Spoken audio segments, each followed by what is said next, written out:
One of the coolest and most common aspects of anime openings and endings is how not only the visuals, but the music itself ties back into the story of that series. Oftentimes, these songs are produced with that specific anime in mind, and therefore are completely on theme with what's going down in the plot. One of my personal favorites is Chase by Batta, the second opening of JoJo's Bizarre Adventure, Diamond is Unbreakable.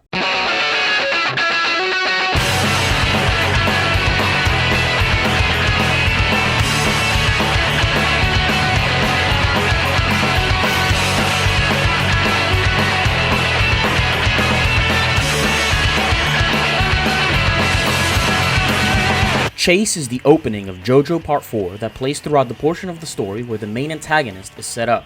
Protagonist Josuke Higashikata and his friends discover that there is a serial killer in their hometown of Morio. Apparently, this murderer has been at large for decades, yet hasn't been caught, and the only known traces of his existence are the ghosts of Reimi Sugimoto and her dog Arnold. Chase has two main versions, the original song used for the opening and an acoustic arrangement. Both share the same exact lyrics, but they are sung a bit differently across versions and have different instrumentation and tempo. This makes them sound almost like entirely different songs. It is widely accepted that these two versions correspond to a respective character. The original song for Josuke and the acoustic version belongs to Yoshikage Kira, the antagonist.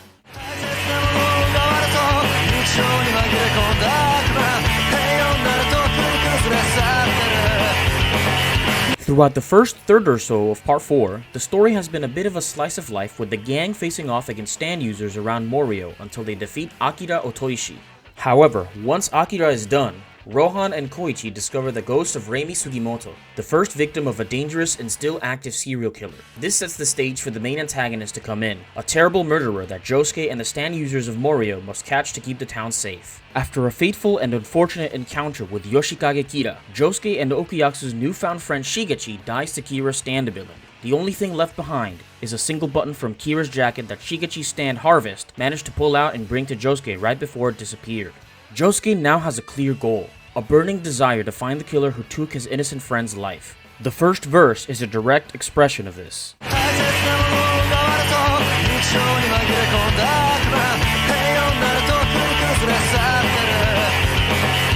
This of course refers to how his friend Shigechi was just murdered, but also to the fact that if Kira is allowed to run rampant, the peace of Morio will be thrown into chaos, and more of Josuke's friends and family may come into danger at the hands of the killer, whose power lets him kill with no trace left behind. Now Josuke must focus on chasing down this demon and protecting the town.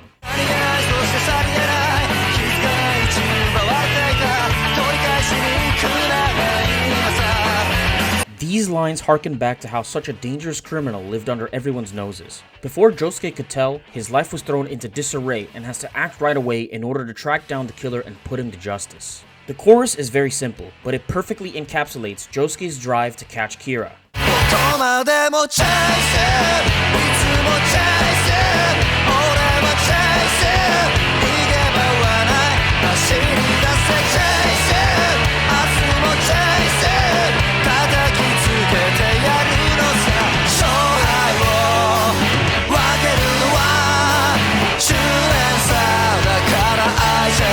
Josuke will stop at nothing to catch Yoshikage Kira.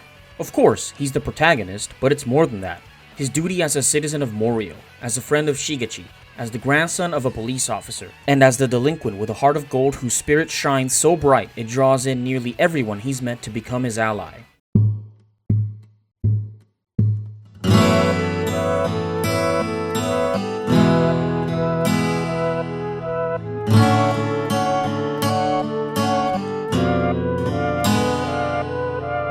On the other hand, Kira wants a peaceful, quiet life, as he puts it.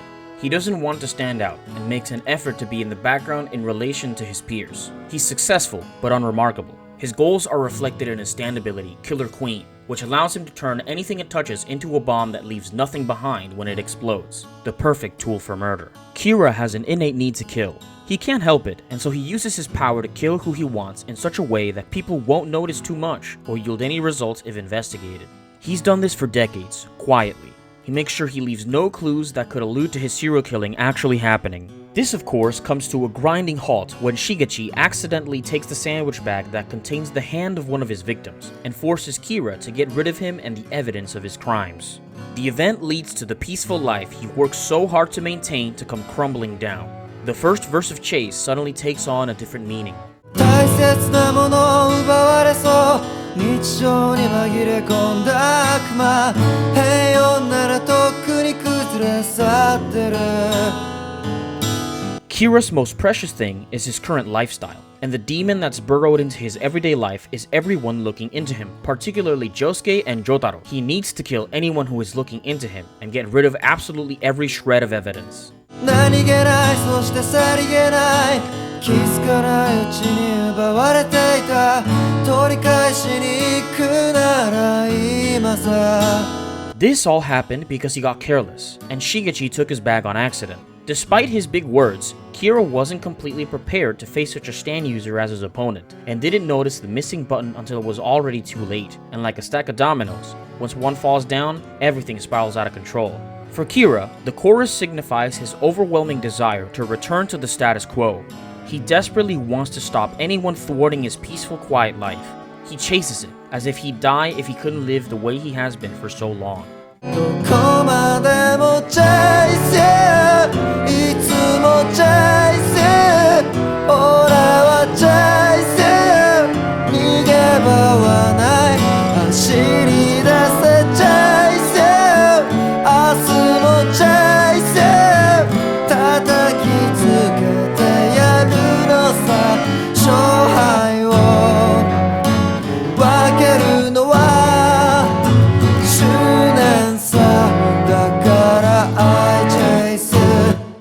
The end of the chorus also reflects his wish to crush Jotaro, Josuke, and every stand user in Morio who knows of his existence. He must destroy them in order to put everything back to how it was by any means necessary.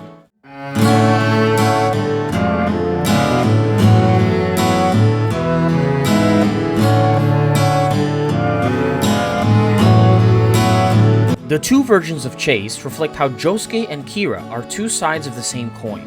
They are nearly perfect parallels to each other. Josuke Higashikata is the protagonist, and he is the hero of the story. No duh. He wants to help people, save them. When he faces off against Keicho and learns of his motivation, he offers to help him find a stand user that can cure his father, instead of killing him. Josuke is a good-natured person, which can be seen in his stand. Stands are the manifestation of someone's fighting spirit, and often carry powers related to the characteristics of that person. As such, Josuke's ability reflects who he is as a person. He is a golden spirit who unifies the people around him and improves their lives. His desire to help people has given him the power to restore. He can heal people and fix objects, practically anything that isn't himself, because Josuke is a selfless individual. He is surrounded by friends and family who he can depend on because he's proven they can depend on him.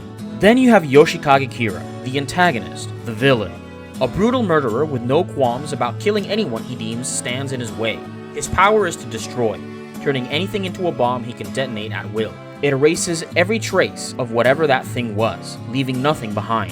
His desire to be unnoticed and to kill have left him alone and isolated. His only allies are his enabling father and Stray Cat, which only helps him out of self-preservation. All Kira does is ruin other people's lives. Obviously, anyone he kills is just dead, but their friends and family are left to wonder what happened to their loved ones. Kira is a demon who disrupted the peace of Morio, and the united effort of the town's stand users bring him to defeat. Chase is my favorite JoJo opening, not only because it's just a pure banger, but also because it completely ties back to the story.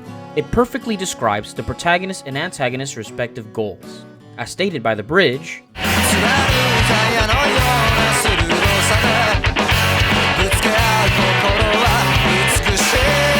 Chase encapsulates two equal yet opposite characters.